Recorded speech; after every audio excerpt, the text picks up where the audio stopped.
Kamusta po kayong lahat? Sa magandang araw po and I'm sorry, medyo nalilate ang upload natin, hindi lagi. And naway, intindihin niyo yung mga mahal ko. Okay, anyway, so nandito yung cat ko, hindi ko siya mapaalis. So, gusto niya dyan eh. So, anyway, um, ang meaning kasi ng gray cat, like money, abundance, prosperity. So, I hope talagang, meron talaga yan signs kung bakit gusto niya dyan.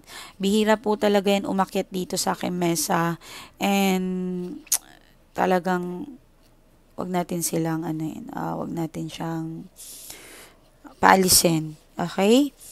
So, anong nararamdaman ng person na to? Tingnan natin. Yung emotions ng person mo, tingnan natin kung ano yung nararamdaman niya ngayon. Wow. Nak, no. No, no, no. Shh, shh, shh, shh. Baba. No. Okay? No, please, please. Mhm. Mm-mm. Wow. Ilalapit ko na lang yung cards kasi kinukuha niya. Nine of Pentacles and Knight of Swords. And, sorry anak, Nine of Wands. Okay? The Tower. Oh my God. Oh, someone na hindi makatulog at nahihirapan.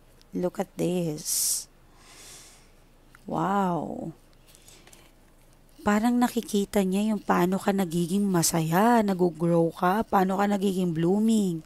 Sabi niya parang, paano mo nakukuha maging masaya?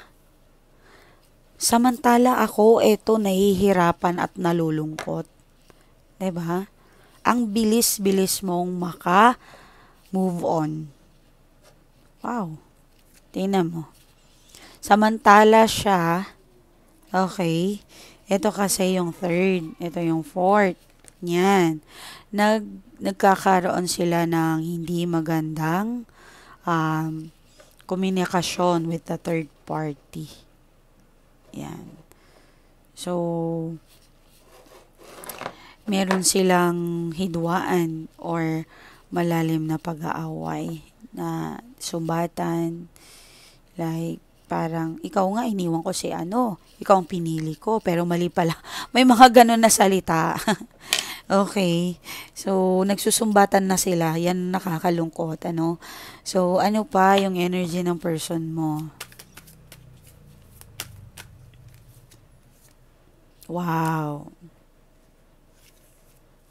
At least sa trabaho, okay, bossing-bossy talaga siya and parang ang galing. Okay. So, sa trabaho na nagiging maayos naman siya and kung may business siya, mas lalo itong lalago, makikilala siya, promotions, okay? If ever meron kayong person yun na nawala, like byuda ka or meron ka ng bagong karelasyon or kung ano ka man, meron ako nakikita dito na parang something na nag-aalala siya sa'yo. Okay? Gusto niyang alagaan mo daw ang iyong sarili. Huwag kang magpapabaya sa health mo. Okay? If ever may namatay ka ng asawa or your person. Okay? Kahit hindi kayo kinasal, basta meron ka. Or yung kuya mo, mahal na mahal mo, yung tatay mo, mahal na mahal mo, basta namatay. So, gusto niyang alagaan mo yung sarili mo. Bawasan ang paglalabas ng hindi naaayon sa araw or sa oras. Okay? So, bakit nagkakagulo si third party at your person? Hindi sila magkasundo sa mga bagay. Yes. Kapag gusto ng isa dito ako, doon yung isa naman. So, meron silang hindi pinagkasunduan, hindi po natuloy yung trip, lakad, plano, okay? Like, may bibili ng isa, ayaw ni isa, Yes, marami silang hindi, kumbaga, negative and positive pa lang energy ni third party with your ex-person. So, yung iba naman, so, kung pinagpalit ka sa may anak na, so, maaaring nagiging problema ang family ng bago niyang karelasyon. Okay? So, but the third party, I think, control niya yung person mo. Kinokontrol niya sa pera, emotions, lahat. Okay. So, if ever, like, family mo ito, meron kayong anak with your ex, so, kinokontrol ni third party para hindi po magbigay ng sustento or maraming um, pera sa, if ever marami siyang kita, marami siyang like may bonus, may pera, may salapi, parang someone na nag-hold sa kanya. Okay. But yan, guilty and ano man tawag dito, like parang nagsiselos or naiinggit. Parang meron siyang tinitingnan, 'di ba? Siguro may mga gamit ka na naiwan sa place na yun doon sa ex mo or nang doon sa ex mo. Nakikita niya yun. Okay? Parang insecure siya pag nakikita niyo or naalala. Something like that. Okay. So, tingnan muna natin yung energies mo. Ano yung energies mo? Unahin natin. Ikaw bago yung third party. Mamaya na yung... Okay. Ano yung energies mo? Wow, magiging busy ka daw at mag-focus ka ha. Kapag kasi tayo ay maraming ginagawa, protect your energy daw. Manahimik muna kayo. Okay? Alagaan nyo yung energies nyo muna. Pero, wag ka, magiging busy ka. Mukhang may travel. Meron kang pagpaplanuhan na hindi mo. Sa dami ng gagawin mo, hindi mo na alam kung anong gagawin mo. Okay? Yan. So, you have something manifest is coming, my dear. Wow. Bubunutin ko pa lang eh. 'Di ba? Nakita nyo na. You have something that you've been wish for, pray for, na hinihingi mo sa Diyos. Paparating na, girl. Yan, madam ko. Oh my gosh. So, kung lalaki ka, okay, medyo ano lang, relax lang. Kasi I know, pagod ka. Pagod. Ang dami mong hinihingi sa Diyos. Dahan-dahan lang. Pero, sabi nga nila, hindi ko kayo masisi kapag meron kayong hinihingi sa Diyos na sobra-sobra. Mangarap ka na lang, sobrahan mo na. Lubos-lubosin mo na. Okay. If you something minamanifest mo yung love, yung mga single dyan, yes, malaki po ang nanginginig ako. Bumababa naman yung potassium ko. If ever gusto mong magkaroon ng relasyon, magkaroon mo ng partner, marami pong pagkakataon ngayon makipag-date ka daw. Yes, there's someone na person handang ibigay sa'yo lahat-lahat. Like, OMG. Wow. Wow. So, i-grab mo na to. I-claim mo this. Okay? Huwag ka daw mawala ng pag-asa if ever nasaktan ka sa dati. I know, hindi naging maganda ang relasyon mo with your ex, but this person is coming. Maybe naman to ex mo, padating din ang panahon or darating din ang panahon na pagsisihan niya lahat. Yes. And para sa kanya, like, ano ba to? Para akong kumuha ng bato, ipukpok ko sa ulo ko. Nagkamali ako ng desisyon. Yes. Okay. So, ano pa? Ano pa yung energies mo ngayon? Money. Okay. You have a lot of plans coming. Okay. Ano? Like, hello. Wala naman tao na walang pangarap. Lahat tayo may pangarap. Okay. Claim this money, money, money. Bagong week. Pera talagang ano nyo, okay? Kasi alam nyo, kapag na-attract nyo yung positive, damay nyo yung love. Magiging maswerte din kayo sa love, mga my dear. Okay? Yes, I think ang mga nakukuha ko ngayon is mga breadwinner. Yes, nakuha ko yung mga energies ninyo. Kung hindi po kayo breadwinner, kayo po yung parang pangalawa ka, pangatlo, bat, bunso, or basta. 'Di ba? Wala naman sa position with breadwinner. Basta ikaw yung laging may solusyon. Believe ako sa'yo. Lagi kang may solusyon. Kahit alam mo parang ang hirap-hirap, pero my God, nakaguide sa iyo ang universe, nakaguide sa iyo ang panahon, nakaguide sa iyo ang Diyos. And please, lakasan niyo ang paniniwala niyo sa Diyos, mga mahal ko. Okay? Lakasan niyo po talaga. Lakas ng aura niyo, ha? Lakasan mo pag-manifest mo, bukas ang langit para sa iyo, my dear. Ayan, no? Malakas. Nakikinig sa iyo lahat ang mga anghel sa kalangitan. Let's manifest. Stop muna tayo. Mag-manifest muna tayo.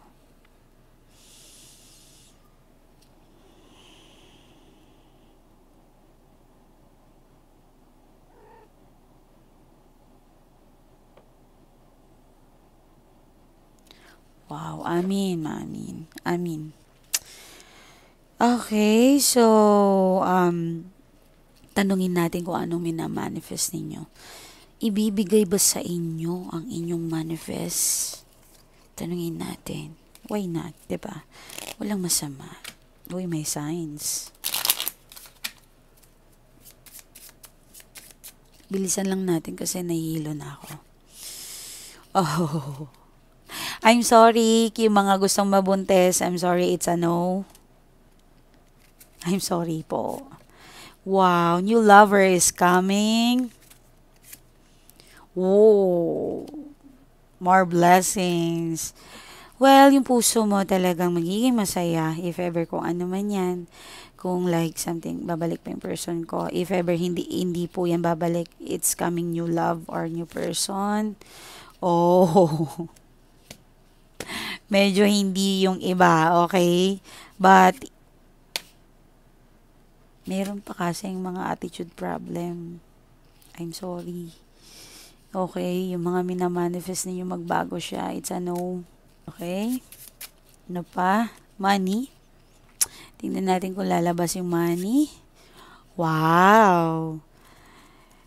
Tagumpay, meron kang like, some of you makakatanggap ng regalo. Good news, yes, coming.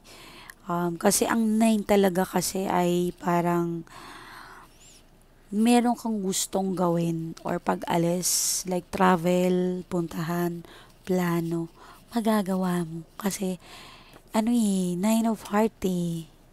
Hindi tayo sinagot sa pera. Pero I guess this is a good news. Lalabas kaya si Diamonds. Tingnan natin. What about the money? Oh, puro heart. My God. Pwede ba? Yun na yung love na yan. We need money. Diba? No, I'm just kidding. Yan. Oh. Well, anyway, may new path. Ibig sabihin, meron kayong bagong applyan, may bagong journey, and siguro makikita mo yung blessings doon. Yun lang masasabi ko kapag dating dyan. Money, hindi tayo susuko. Oh, money. Oh my God, it's a signs of the universe. Makakakilala ka ng someone na makakatulong sa'yo. Or new love. Or reach something na mayaman. Yes, wow. And meron din ako nakikita like someone guy, kung hindi po ito person, kung hindi mo makikilala to, kung hindi to love, basta lalaki makakatulong sa'yo. Okay, so meron siyang daladalang good news. My gosh. Wow. Pero kung person mo to, meron siyang offer sa'yo. Like, ewan ko sa'yo kung tatanggapin mo. Nasa sa'yo na yan, my dear. Okay, mga madam ko. Thank you so much. Okay, dito naman tayo sa tarot. Tingnan natin sa tarot ang kalat. Nako. Ganyan talaga tayo pag mag-reading. Kasi naman, wala tayong place. Nandito si Greco. Nandito yung baby boy ni Mami. Ayaw pa ng cards. Okay, money. Money muna tayo. Later. Oh, wow! More money, more abundance. Money, money, money come to us, come to you. Makukuha mo lahat ng manifestations mo. Wow! Makakatanggap ka ng masyadong big amounts. Okay, claim this reading. Ay, ako na-excite sa inyo. So anyway, ano yung pakiramdam ng person na ito? Mahal ka pa ba niya? Oops, stalking. Stalking, I know, right? Mm-hmm. Oh my gosh. It's either si X or si third party. Ang arte ko! Ay! Ang arte ng lola nyo. Okay. I know. Excited. Okay, wait. Tingnan natin to. Alam ko naman gusto nyo makita yung pagmumukha ko, anong ginagawa ko. Ba't hindi ako nagpapakita? Sorry naman. Like what? Wait. Yan. Okay, play lang natin yan para manifest natin yung money. Okay. Kita nyo ba, langga? Wait lang. Yan. Oops. What's that? What happened? Okay. So, I think pinagdududahan yung person mo ng third party. Baka kumukontak pa sa'yo. Gusto kasi i-reach out ka ng person na to. And I think nakikita ni third party, sinesearch ka ni X.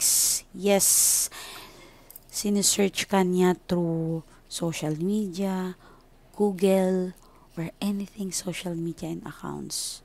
Yes, may nakikita siya. Ay, nako.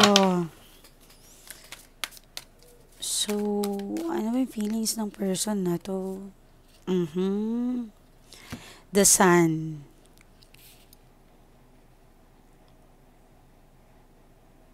Gusto niyang balikan mo siya. Well, nasa sayo na yan, my dear, kung babalikan mo siya. Mga madam ko, mga bossing ko, nasa sa inyo na talaga yan.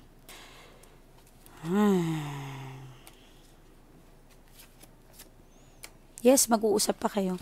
Magkikita pa kayo. Yes na yes.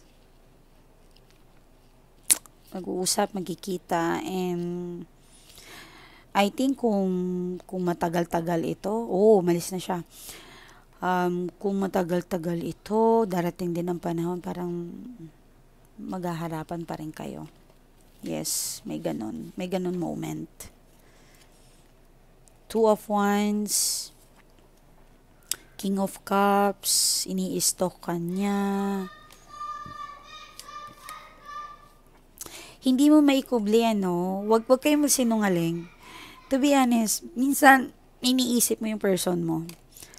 At, bakit mo iniisip? Ayan kasi iniisip mo napapanaginipan ka niya.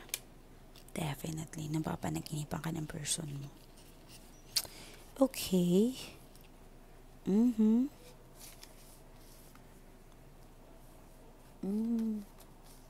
Naantay niya yung message mo. Parang habang tumatagal yung oras na hindi kayo magkausap, wala kayong komunikasyon, if ever dinededma mo siya, mas lalo siyang nahihirapan. Yes. Kasi naman, kaya yan nawala, there's something may nakikialam. Bakit ba kayo nag-break? Tingnan natin. Bakit kayo natapos? Kasi meron dito I know, yung iba talaga, parang nakakaramdam ako Kalang. So, bakit ba kayo natapos? Anong dahilan? Anong rason?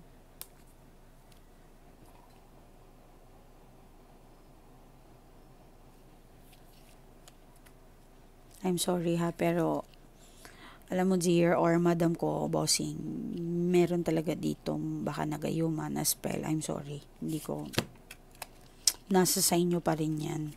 Yes, nakakulong ang kanyang, oh my God.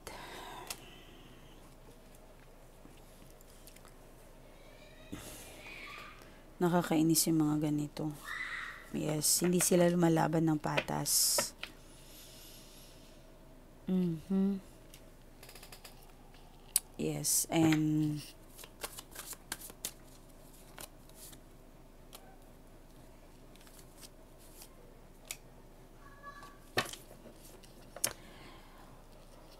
may nangingialam, may pumipigil na something. Yes,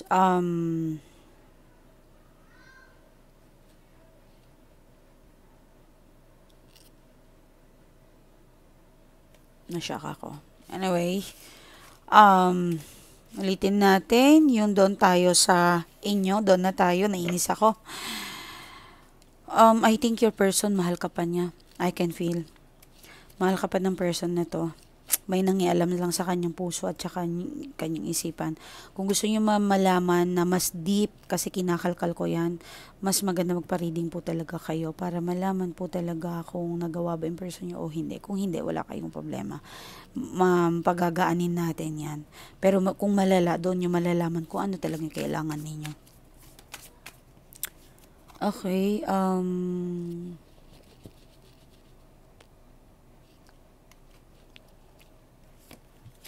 the moon.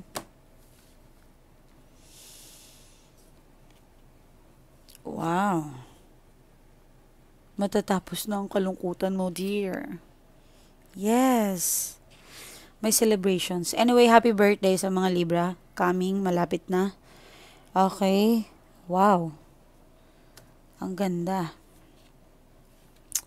May paparating na good news sa'yo. Matatanggap mo na ang hindi mo asahan, mabilis. At may kakasal. Yes. Malapit. Merong magsasama. Wow. May nakikita din ako, baka may lakad ka. Itong week na to. Yes, yes. May gagawin ka na something. Oh my gosh. Wow. Kinaguide ka ng angels mo. Lahat tayo may guardians angels. Kinaguide ka. So, I think itong pagkakataon na ito ay maganda. 1st of October. Wow, napakaganda ng reading natin ngayon. So, anyway, ano kaya ang gustong sabihin sa'yo ng person mo? Tingnan natin. Kasi although yung iba na spell, yung ibang normal naman or na spell, tingnan natin kung anong gusto niyang sabihin sa'yo. Iniisip ka niya. Iniisip mo rin ba siya? Yun ang gusto niyang tanungin. Wow. Hindi po naging masaya siya. Hindi siya naging masaya. Namimiss niya yung dating kayo. Anyway, so maraming salamat sa mga gustong magpa-reading. Ito po ang aking, nanginginig ako. Ito po yung aking Facebook account. Meron po tayong admin dyan, mga madam ko. Oops, bakit hindi sila nag-open? Okay, hindi lang ata meron po tayong admin dyan 24/7. Ibang gabi, ibang pang umaga. So please, kung tanungin nyo lang sagutin nyo lang ang admin kung may katanungan sila. So, if ever hindi po kayo nabalikan, i-message nyo lang kasi paiba-iba po talaga. Then, minsan kasi yung chat kasi nadadaganan, 'di ba? So, sana intindihin nyo mga madam ko. Please, yan po yung account ko. May hawak po yan ng admin. So, mabilis naman po yan kami mag-schedule. Don't worry po talaga mga madam ko. So, maraming salamat. Magbasa ako dito ng mga nagpapasalamat. Ma'am, maraming salamat po sa laki ng naitulong mo sa akin. Tunay po talaga, ikaw po ang guidance namin lahat. At kapag may sinasabi ka ganitong positive, anything, kinaklaim ko po yan at talaga naman nangyayari. Worth it po magpaalaga sa iyo, ma'am. Yung mga gastos ko, napaka-worth it mo talaga, ma'am. I love you, ma'am. Maraming salamat. Binigyan mo ako ng pagkakataon na bumawi. Dahil ang saya-saya ko po ngayon, ma'am. I love you. Wow. So, maraming salamat, my dear. Lahat kayo, madam ko, bossing ko. Maraming salamat. Okay, ingat po kayo. Bye.